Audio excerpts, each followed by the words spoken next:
I found myself in the fetal position, surrounded by a comforting warmth. Everything was wet and pink, but shadowy. The walls, floor, and ceiling around me were round and connected, seemingly making up a strange egg-like shape, and were covered in what seemed like blood vessels. My tears slowly dried, and the sorrow was replaced by contentment. Within a few moments, I realized that I was completely nude. A fleshy cord had inexplicably sprouted from my belly button and was running through the strange, warm, spacious sack I was floating within. Glowing orbs of light flowed through it, slowly, continuously feeding me love. Vibrant, unrelenting, unconditional love. But whose? In the church, people are always speaking of being born again. The truth was, I was born into the church, and from the very beginning I was being fed vague concepts, incomplete ideas, and flawed beliefs via an umbilical cord of abuse. I never chose this. Honestly, I don't think anyone in the church ever did. It was all just what we were taught, what we were raised to believe by people who never knew anything else, and to question any of it meant burning in hell. Slowly, I began to feel weaker and weaker. The orbs flowing into me had turned a sickly green, or maybe it had always been, and I had just been doing everything I could to try and convince myself otherwise. It wasn't love or light that I was being fed at all. In actuality, it was mental illness and spiritual decay, rotting away at my mind and soul. It wasn't long before I began to feel sick to my stomach. Beads of sweat formed on my forehead, but suddenly I was so cold I was trembling. The disease was slowly killing me. Cut the cord, a deep masculine voice commanded, as if from the very air around me.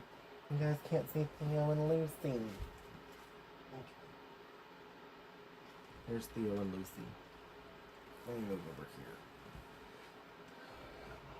I guess that'll work. Looking around in confusion, I saw nothing but pink. Sick to my stomach, I gripped that strange, fleshy cord with what little strength I had left and began to tug at it. This pained me greatly, but it was to no avail. The sickness had all but drained me of energy. So I lifted it to my mouth and began to chew it. It was tough and tasted vile, and somehow the smell of it was worse. But that was nothing compared to when my teeth finally ripped through it, sending the toxic liquid decay bursting into my mouth. I immediately began to vomit. But I had severed it from me, leaving me completely untethered. The warmth and pinkness of the spiritual placenta began to darken. It was slowly rotting, decaying around me, filling the area with more of that gut-wrenching stench. I began to rip it all away, to tear a hole within it that I could fit through, but I was exhausted. It felt as if the sickness was still in me. It seemed as though, despite all my efforts, it was too late. My arms and legs grew numb, and I became lightheaded, feeling as if I were drifting off into a deep sleep. But I knew in my heart that it was death itself coming for me. "I'm scared," I called, desperate for God to finally reply. Just then, that same voice began to sing to me a sort of lullaby. It was those same backwards words, but they were soft and low, calming, sounding almost loving, like a parent's song to their newborn child. It greatly comforted me in my time of need. Summoning up some unknown strength, I tore away the rest of the decay. This revealed a cold, black, endless void around me. And again I was scared, but the lullaby continued. A bright light appeared in the distance. This made it appear as if I were in some sort of tunnel, and so I began to swim through the darkness toward it. The closer I became, the louder the lullaby seemed to grow. It seemed that the serenade was coming from just on the other side of that light. As I approached, beams of brilliance rained down all around me from the opening. With tears streaming down my face, I reached for the light, and as soon as my fingertips felt its warmth, I was immediately and violently birthed out into the light of the world, pulling the blankets from over my head in my bed. Reborn? Had something changed within me? At the time I couldn't tell. I was too close to the light to see the growing shadow behind me. Awakening with a jolt in my bedroom, I tried to catch my breath. Covered in a cold sweat, I realized I was in my new house. Tears filled my eyes and I cried like a baby. Back in Sunday school, when I'd mentioned my childhood nightmares, Miss Mary had always told me that dreams were messages from God. But what were these dreams trying to tell me? Silence and darkness surrounded me for just a few seconds, until the otherworldly, eerily echoing singing continued. Following the voice to the corner of the room, I saw a large, shadowy figure cowering down between my dresser and the closet. Those familiar horns spiraled up from the being's head, and blood-red eyes slowly blinked below them as he tilted his head inquisitively. "Hello?" I managed, terrified. My tears stopped at once. Sitting on the bed, I stared into his glowing glare, trembling in fright. Pulling the blanket up to my chin like a frightened child, I dreaded his response. The singing immediately stopped. Instead of speaking, however, he slowly blinked those flaming eyes and smiled at me. He then began to slowly fade away. Within a few seconds, there was nothing there but the wall and a pile of dirty clothes that vaguely resembled his shape. Was I losing my mind, or had the devil really been singing a lullaby to me? After this vision, the stigmata suddenly stopped. I never bled without a wound again, but by then I had begun to question whether or not the bleeding itself was a part of the recurring nightmare I had always coincided with. In truth, I had begun to distrust my own eyes, ears, and memories. By this time, the church had given me my own house in the village. This wasn't strange. Every young man was assigned a house of their own upon coming of age. Of course, they were all equally as decayed, and most of us lacked the skills and tools needed to repair them. But at least we were all out of the fog, and being alone, away from my parents and the clergy, I finally began to feel safe. That very morning, after seeing the devil in my bedroom, was when I remembered Magnus and his Inquisitor. He had been haunted by an otherworldly creature as well. Could that have been why he took his own life? I had to know if such a fate was awaiting me. Unlike Pastor Blackburn, Father Magnus did not have a space of his own within the walls of the church. His classroom and the school served that purpose. That was where he kept all of the exorcism reports he made, so it didn't seem implausible to me that other important things could have been hidden there. And so, as soon as the sun went down, I crept out of my house and made my way through the dark, lonely, broken world that surrounded me. I made my way to the small, ramshackle school in silence. The doors were locked, which I had fully expected. A rock was what I broke one of the windows with. After climbing into one of the dark and empty classrooms, I heard it. Strange, otherworldly clanking, echoing down the corridor just beyond the door. There was no way, I thought. It just wasn't possible. Despite my curiosity, I was frozen in fear. I stood there in the darkness, watching the large window in the classroom door, and within just a few moments I saw it, the Inquisitor, slowly making his way by with jerky, inhuman movements, followed by the horrific grinding of his blade as he dragged it down the hall. When the silence finally returned, I began to walk toward the door. Reaching a shaking hand toward the knob, I froze. Listening, I heard nothing, so I wrapped my hand around the handle, turned it, and quietly pushed the door open, revealing the shadowy hallway before me. Through the dirty, checkered tiles, I could see a seemingly endless line. A cut from the creature's blade. It was deep. Terrified, I began walking through the school as quickly and quietly as possible. The darkness confused me greatly, however, as nothing seemed familiar to me in those deeply panicked moments. It hadn't been very long since I had graduated, but it felt as if I had never been in that building in my life. My mind wandered as my body did the same, seemingly endlessly through those empty hallways, hearing the grinding and clanking of Father Magnus's own personal demon echoing all around me. Eventually, my dread built up to a head when I turned into another corridor and was caught. The janitor was there, pushing his wheeled cart of cleaning supplies from room to room. An accusing finger was immediately raised and pointed at me as he began to yell as loudly as he could, telling me that no one was allowed in the school at night. Before I had the time to react or explain, the Inquisitor returned. He was slowly stalking up behind the angry janitor, raising his massive blade high into the air. Strangely, his victim did not appear to hear the loud noises he was making in his approach, and suddenly the janitor was in two pieces, falling sloppily onto the checkered floor in a mess of his own blood and innards. I was already running away. As soon as I did so, however, I heard that loud clanking following me. My panic began to rise again as I found myself praying to God for safety and salvation, and as I came across the open door of Magnus's classroom, I dove inside, shutting and locking it behind me. Sealing the wall beside the door, I listened to as the loud, violent noises went right past, and soon all was silent again. But I remained there for a while, frozen in fear, struggling to catch my breath. Shortly after I regained my composure, I noticed the warm light of a flickering, mostly melted candle before me. It was part of a three-pronged candelabra, of which the other two candles had already melted, their flames extinguished. This illuminated the empty room around me, revealing those four walls covered in overflowing bookshelves. These ancient tomes were all books about demonology and exorcism. They also consisted of different versions of each denomination of Christianity before the Great Union took place. These were the same books I had studied and been tested on countless times in school. I also noticed a few odd things about the room in these surreal moments. The students' desks had all been strewn about as if by someone in some crazed rage. Scattered papers and seemingly empty manila folders covered the floor around them. I had never seen this area in such a state, yet the air itself still carried the scent of Magnus's common cologne. After every exorcism, he was required to fill out a detailed report. These were usually organized within folders in his desk. Curious, I began to go through the papers on the floor, and soon I saw that they were nothing more than scribbles on paper, as if a toddler had been doodling on them. Every last one of them a waste of paper and ink. Confused, I checked the other side of his desk. The drawers had all been pulled out and thrown into the floor behind it. They were both empty, and surrounded by papers and folders themselves. Surely Magnus knew what he had done. Why would he have torn through them as if he were in shock or rage? Had he truly believed that he had written detailed reports? Did he find these scribbles and begin to question reality? I wasn't certain, but it was obvious that he had left these here in such a manner of disarray for someone to notice, for someone to go through. Feeling chills cascading down my arms, I lowered the last page from my face to reveal the chalkboard before me. Through the flickering flame of the dying candle, I saw that a message was written there, a message in Magnus's handwriting that I knew in my heart was intended for his beloved students. I'm so sorry. I know this is quite sudden, but after everything I've seen and done, I need to come to an end. Please do not blame yourselves. The simple truth is that the world would just be a significantly better place without certain people in it, myself included, and if I want the world to return to God's light, I need to start with myself. All my love, Father Magnus. There was no it between needed and to. I needed to come to an end. He needed himself to stop existing. As for the things he'd seen and done, I knew it wasn't just the things he taught us.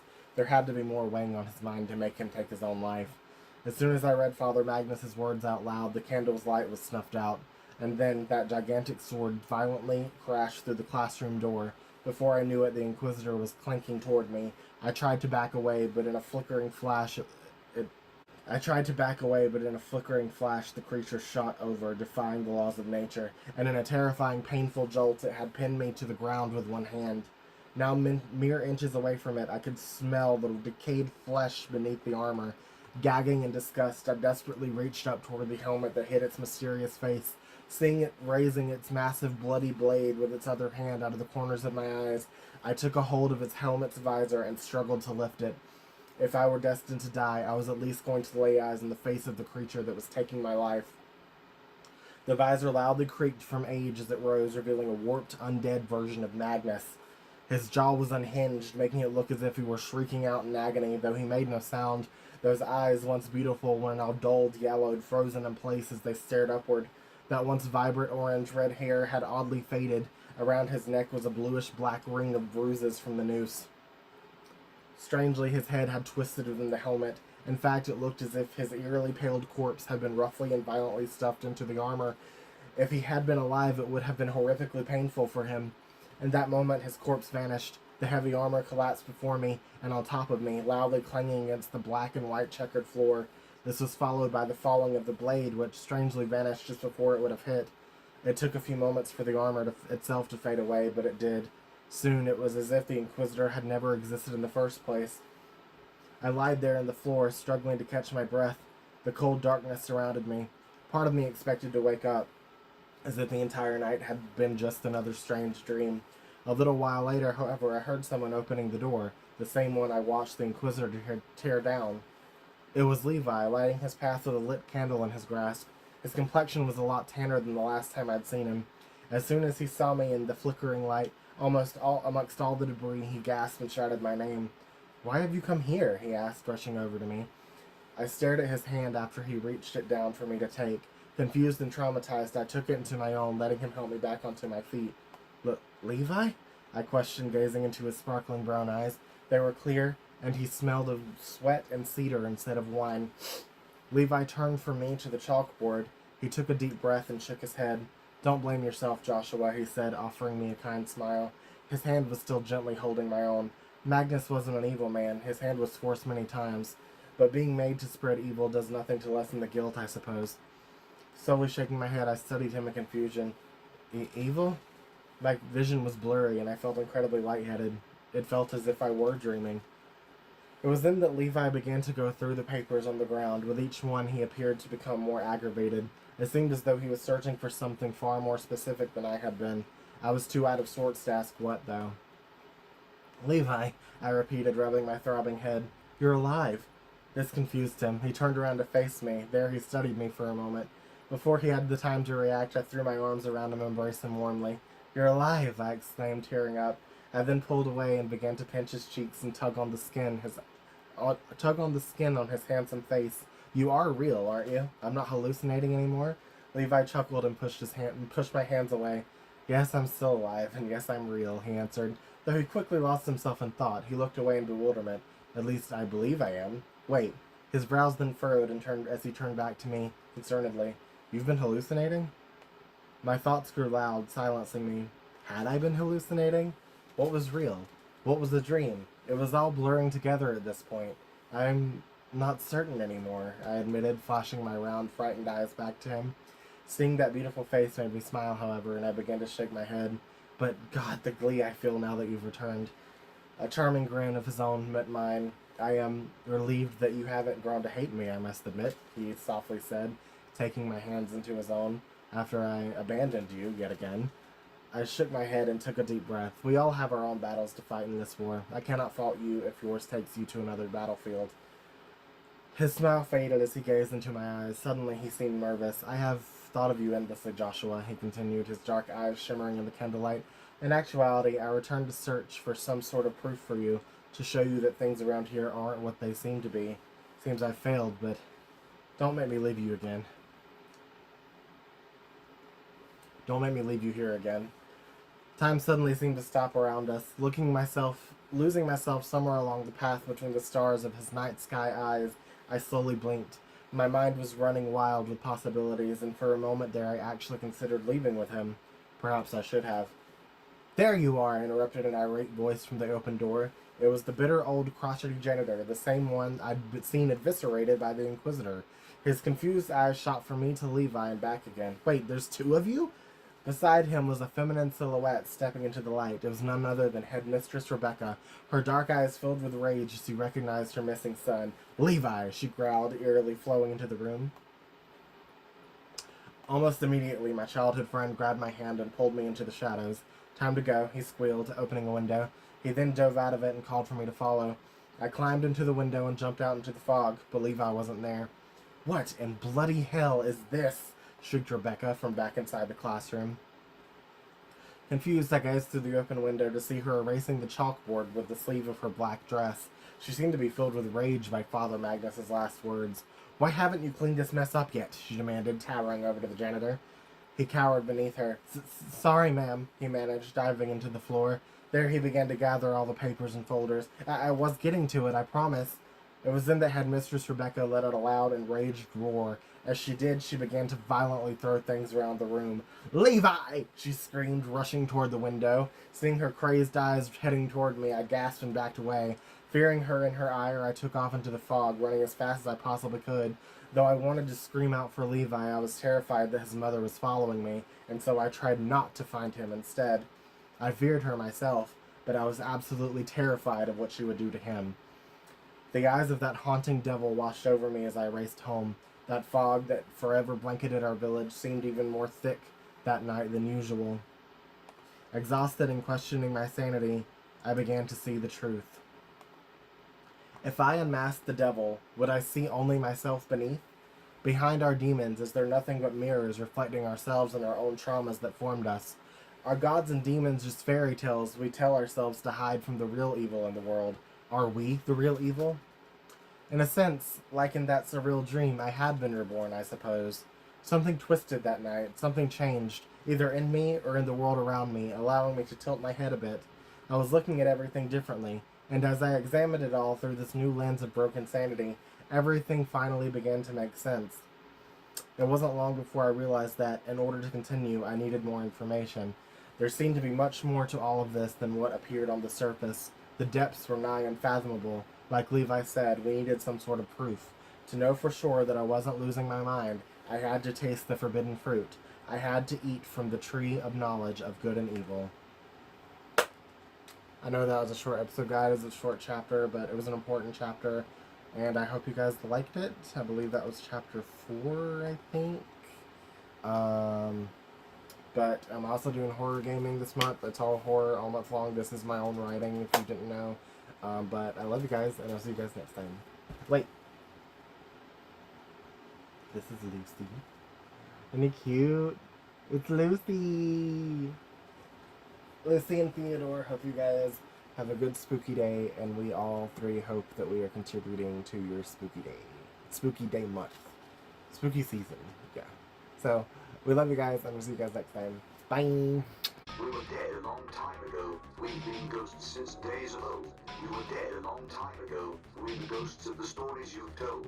We were dead a long time ago. We've been ghosts since the days of old. We were dead a long time ago. Ghosts in the scary stories you've told. Shadows in the moonlight. Creatures in the trees. Glowing eyes surround me as I question all I've seen. The past has come to haunt me.